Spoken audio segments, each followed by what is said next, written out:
Welcome back to the gun dungeon, guys. On the table here we have two very similar yet two very different firearms here. We have the Tavor X95 5.56, of course, and we have the Tavor 7, which is the 308 version.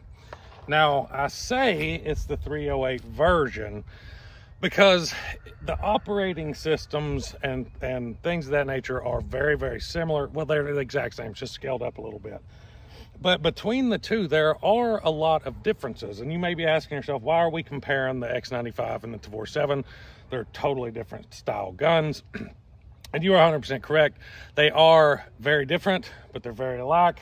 And there's some things that I like on the X95 that I wish was on the Tavor 7. And there's some things on the Tavor 7 that I wish was on the X95. And that's particularly what we're going to talk about today. And it's those features that make a big difference in both these platforms, in my opinion.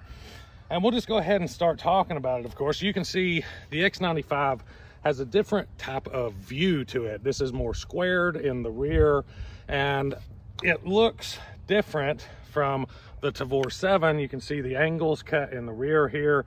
This looks more like the original IWI Tavor Sauer, the first generation before the X95, as far as how it looks.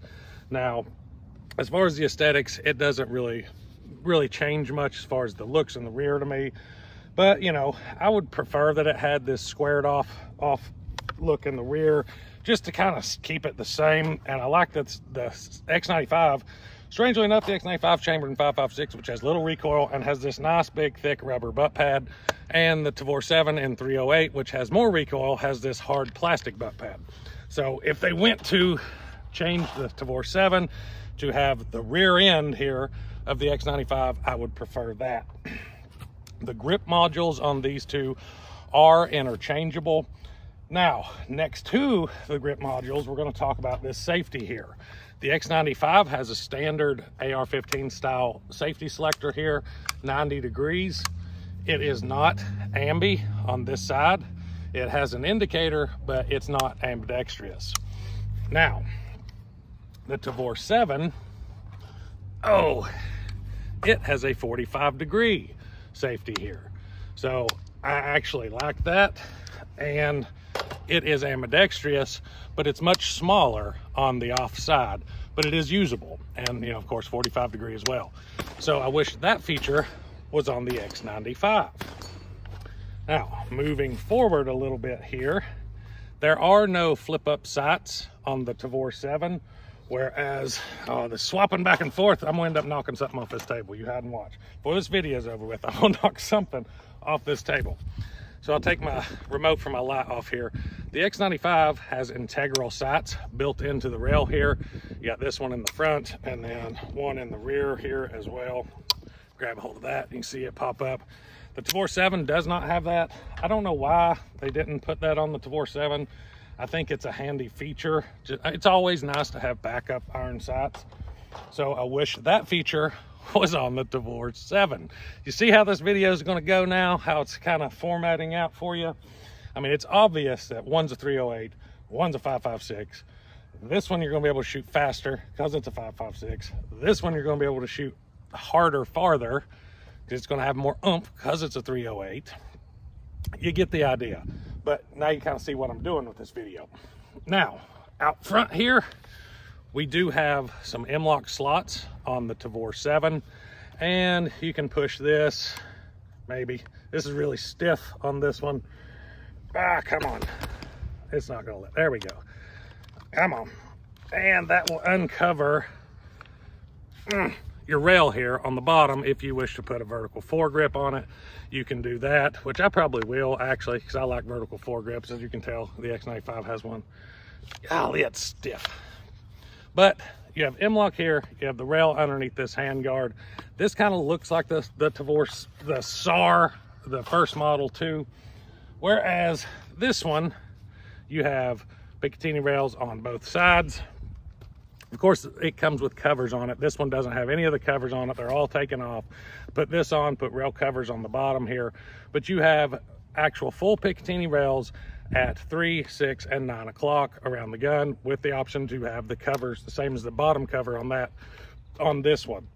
So I kind of wish this feature was on the Tavor 7 because I like that better. I know you can get by with the M-LOK slots on the side, mount you some Picatinny rails if you wanted to there. I just think this is a little bit handier to have. Got the option of putting the rail covers on it or just having the rails. Now, back to the Tavor 7. This is a big one. This is a big feature. This is an adjustable gas block. The X95 does not have that option.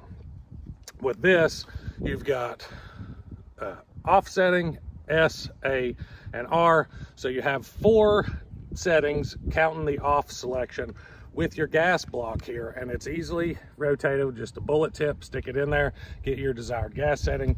So if you were to suppress it, you would have that option. If you're in adverse conditions, you would have that option. So you can adjust your gas on the Tavor 7, which is a really good feature, and I don't know why it's not on the X95. There's nothing out here. There's no adjustable gas anything on the X95. It is what you got. That's what you're going to get. So, you know, you can run standard suppressors on them if you so choose to, but you're going to have a little bit more gas to the face. You don't have the option to adjust it here. So if I was going to suppress this, I'd probably go with like a flow through type suppressor and just be done with it. But I think that feature is something that should be on the X95. So that really, other than that, the controls, the operations, everything else is essentially the same. I'm pretty sure the trigger packs are interchangeable. The operation of it is the same. You know, you've got your bolt release is back here on the rear, magazines back here. Your magazine release is in the same spot on both of them. It's the exact same for the 7 over here. You know, you can lock it back there, and that's going to release it as well if you've got it held open. Charging handles are the same on both. Really, essentially, other than those features that we just talked about, they're essentially the same. Cold hammer forge, chrome lined barrels, excellent firearms in my opinion. So now that we talked about the features that I'd like to have swapped between the two to make the ultimate Tavor, which one would I have it chambered in? I don't know. What would you have it chambered in? Let me know below. I'm leaning 308 just because I'm a 30 cal guy. I like 30 cal stuff. So I'm leaning, I'd probably go with the features I like from the X95 put on the Tavor 7. But let's just do both. Why can't we do that? Why can't we just put all the good features from the Tavor 7 over on the X95 and then all the good features from the X95 over on the Tavor 7? We can call it the X96 and the Tavor 8. See, there you go, IWI. I just done your marketing for you. Easy peasy. Let's shoot these things some. What do you think? All right, now we're going to shoot them and talk a little bit more about some of the more obvious differences, which is going to be 5.56 versus 308. And one of the big downfalls of 308 over 5.56 is the speed at which you can put shots on target. So I have 5 rounds loaded here. We're going to go ahead and shoot this Infinity Defense target here 5 times as fast as I can and try to keep all 5 on target. Then we'll do the same thing with the Tavor 7, and you'll see I'm going to be drastically slower. Now, I don't claim to be no top shot tactical shooter or anything. I shoot a lot, but you know, I'm gonna do my best. Let's just go for that.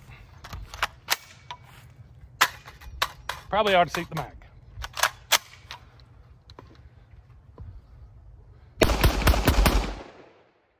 Okay. Looks like all 5 shots were either in the A zone or right outside the A zone. I think I had 2 just on the line on the A zone on the left.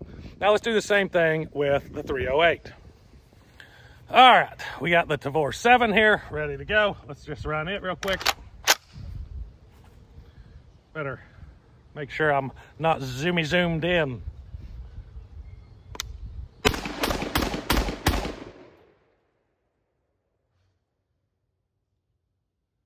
All right, all 5 were on target. One was high of the A zone.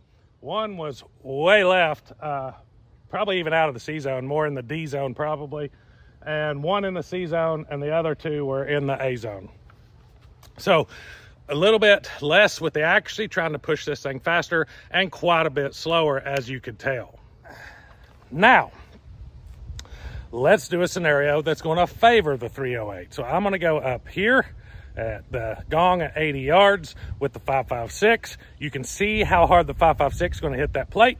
Then we're going to do it with that 308, and you can see the difference in terminal performance, energy carried downrange between the 5.56 and the 308. So let's just go ahead and do that. If I can get on target, hopefully I can.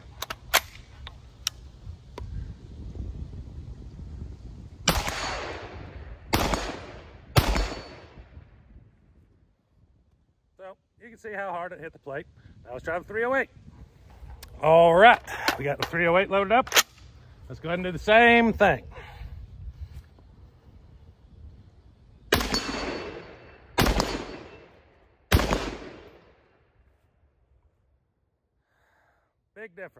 Big difference in how the 308 rocks that plate up there and how the 5.56 does. It's all in what you want. And before, I don't think I've touched on it, but before anybody brings it up, there is a little bit of a weight difference between the Tavor 7 and the X95 as well. The advantage is going to go to the X95, the Tavor 7, about a pound and a half heavier stripped, and it's a little heavier for me because I put this optic on it versus a red dot on the X95. So this is a chunky little boy, guys. Don't get me wrong. This thing's got some heft to it. You all be sure to go check out Target Sports USA. They're a big sponsor of the channel now. And if you use my link below, you're going to get a free gift at checkout with your purchase.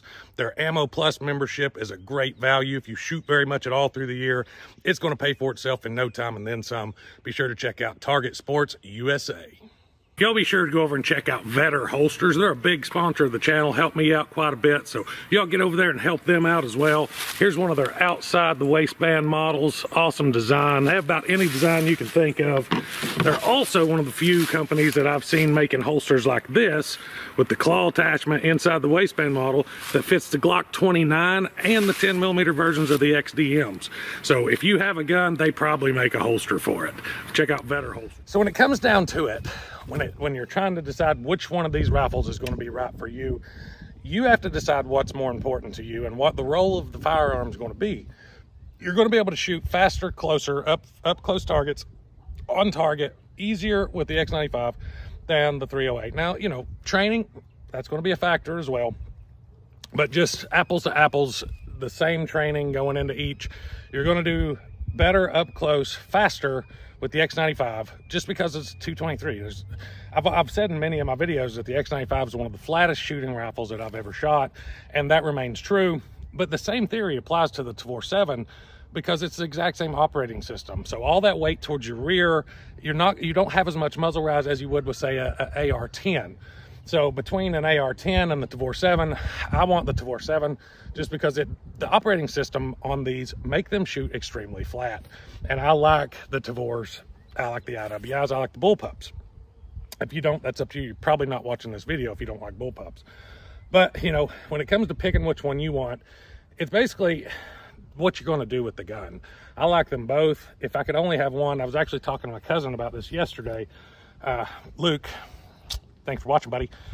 And, you know, he's in favor of the 5.56 because that's where his mindset goes, where we were actually talking about if you could only have one gun type thing, and the Tavor 7 was mentioned on my side, where he was more of the AR 5.56, you know, mindset, and his is going towards defensive type shooting. But in my mind, when I think one firearm only, I'm thinking everything from defensive roles, home defensive roles, to as well as like survival hunting scenarios where the 308 is going to outshine the 5.56 if you're having to kill deer to feed yourself. You know, you got some more versatility with the 308, some more range with the 308, some more down range power with the 308. So it's really up to you to decide what you're going to do with the firearm to choose between these particular two. I think I'm going to keep both of mine because I really like both of them. But if I could only have one, I'd probably go the Tavor 7. The weight differences aren't that big of a difference for me to make a difference. There is a difference, but it's not huge. I like the Tavor 7 really well. And, you know, with the way that the slings, I don't know if I even showed that, they both have the options for there I go, can't talk again, for a QD mount sling here and here. They're in the exact same spot on both of the guns, and the way that they mount whenever you're carrying it It keeps the gun high and tight, and being a short package as it is, it stays really out of the way for both of them. Can't tell a huge difference carrying them both slung over the shoulder. Between, you know, the weight differences aren't huge, but anyways, well, that's what I got for you today, guys. I hope you enjoyed the video. If you did, don't forget to hit like and subscribe, and until next time, guys, stay tuned.